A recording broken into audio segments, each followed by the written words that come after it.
Selamat mengikuti.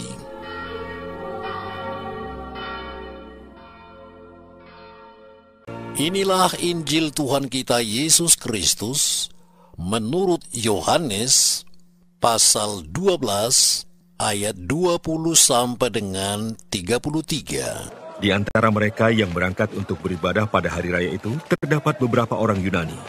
Orang-orang itu pergi kepada Filipus yang berasal dari Betsaida di Galilea, lalu berkata kepadanya, "Tuan, kami ingin bertemu dengan Yesus." Filipus pergi memberitahukannya kepada Andreas. Andreas dan Filipus menyampaikannya pula kepada Yesus. Tetapi Yesus menjawab mereka, katanya, "Telah tiba saatnya Anak Manusia dimuliakan. Aku berkata kepadamu, sesungguhnya jikalau biji gandum tidak jatuh ke dalam tanah dan mati, ia tetap satu biji saja.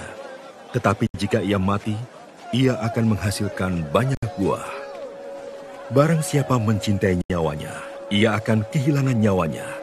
Tetapi barang siapa tidak mencintai nyawanya di dunia ini, ia akan memeliharanya untuk hidup yang kekal. Barang siapa melayani aku, ia harus mengikut aku, dan di mana aku berada, di situ pun pelayanku akan berada. Barang siapa melayani aku, ia akan dihormati Bapa. Sekarang jiwaku terharu, dan apakah yang akan kukatakan? Bapa, selamatkanlah aku dari saat ini." Tidak. Sebab untuk itulah aku datang ke dalam saat ini. Bapa, muliakanlah namamu. Maka terdengarlah suara dari surga. Aku telah memuliakannya, dan aku akan memuliakannya lagi. Orang banyak yang berdiri di situ dan mendengarkannya berkata bahwa itu bunyi guntur. Ada pula yang berkata, seorang malaikat telah berbicara dengan dia. Jawab Yesus, "Suara itu telah terdengar bukan oleh karena aku, melainkan oleh karena kamu. Sekarang berlangsung penghakiman atas dunia ini. Sekarang juga penguasa dunia ini akan dilemparkan keluar. Dan aku, apabila aku ditinggikan dari bumi, aku akan menarik semua orang datang kepadaku." Ini dikatakannya untuk menyatakan bagaimana caranya ia akan mati. Demikianlah sabda Tuhan.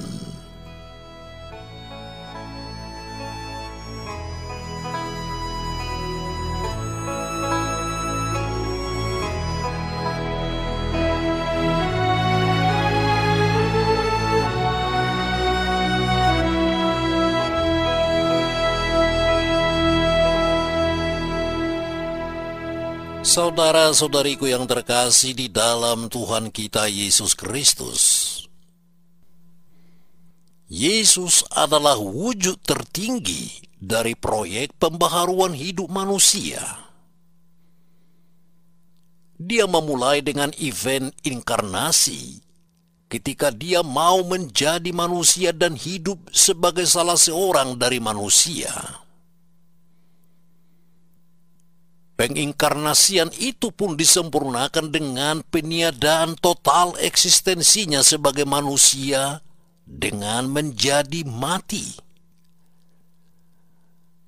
Namun kematiannya bukanlah kematian yang diikuti dengan pembusukan, melainkan kematian biji gandum yang jatuh dan dikubur dalam tanah, mati, lalu bertumbuh, berkembang, dan berbuah.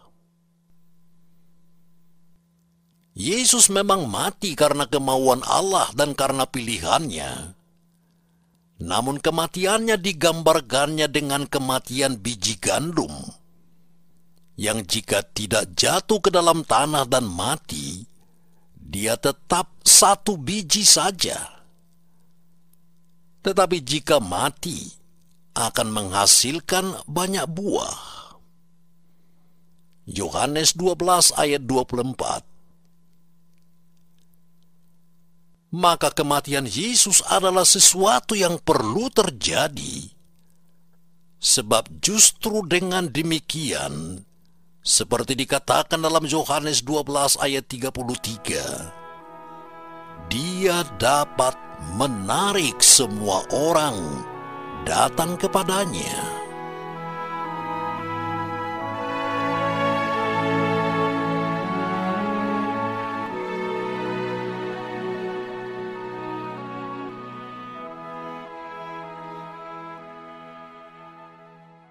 Saudara-saudariku yang terkasih di dalam Tuhan kita Yesus Kristus, kematian Yesus adalah sebuah pemisahan. Dengan mati, Yesus menandai kematian musim yang lama, yaitu musim dosa yang telah dimulai sejak kenekatan Adam dan Hawa melanggar perintah Sang Pencipta. Kematian Yesus memulai sesuatu yang baru, yang disimbolkan dengan terbelahnya tabir bait Allah dari atas sampai ke bawah, seperti dikatakan dalam Markus 15 ayat 38. Yesus mati, dan inilah pengorbanan yang menakjubkan. Namun dengan pengorbanan ini, terciptalah musim baru kehidupan manusia, yaitu suatu kehidupan yang berahmat.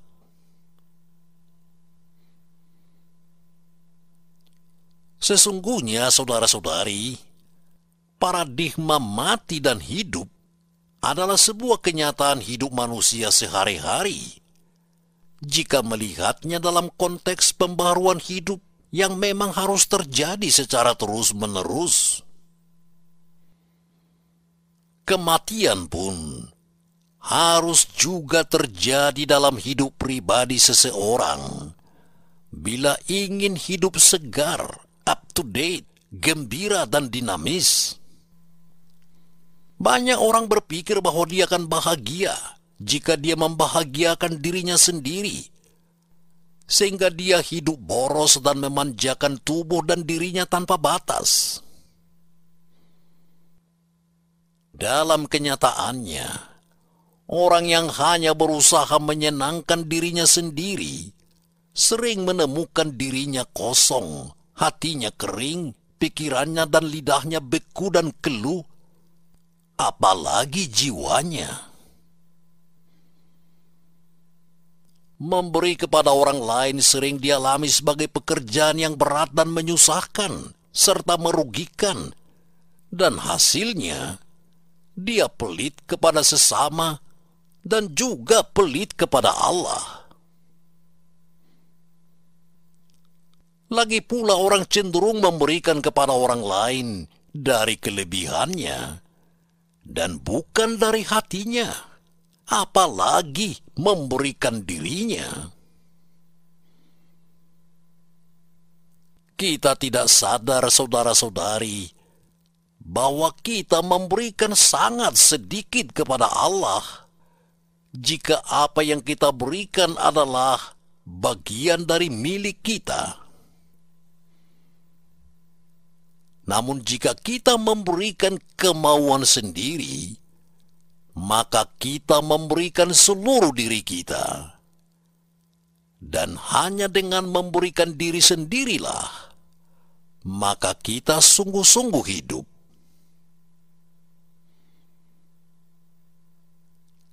Saudara-saudari yang terkasih, pertobatan berarti bukanlah memberi sedekah material kepada orang lain dan kepada Allah, tetapi memberikan diri sendiri, memberikan hati, kemauan, pikiran, concern, memberikan solidaritas. Itulah pengorbanan yang benar. Pertobatan adalah menerima bahwa Allah telah menorehkan rohnya di dalam hati kita, dan bukan lagi di dalam peraturan-peraturan yang tercantum di buku-buku di luar diri kita. Dengan kebijakan batiniah, kita akan mampu mendeteksi berbagai musim lama dalam hidup kita, dan kita mau beranjak ke musim baru kehidupan dengan mati bagi kebiasaan lama itu, lalu bertumbuh dalam kebiasaan baru yang menyenangkan Allah dan sesama. Kita perlu menjadi orang rohani yang menimba segala kebijakan dari dalam hati kita yang sudah ditulisi oleh Roh Allah. bagaikan biji gandum. Kita perlu terlebih dahulu mati untuk bertumbuh menjadi manusia pembaharu yang dinamis. Amin.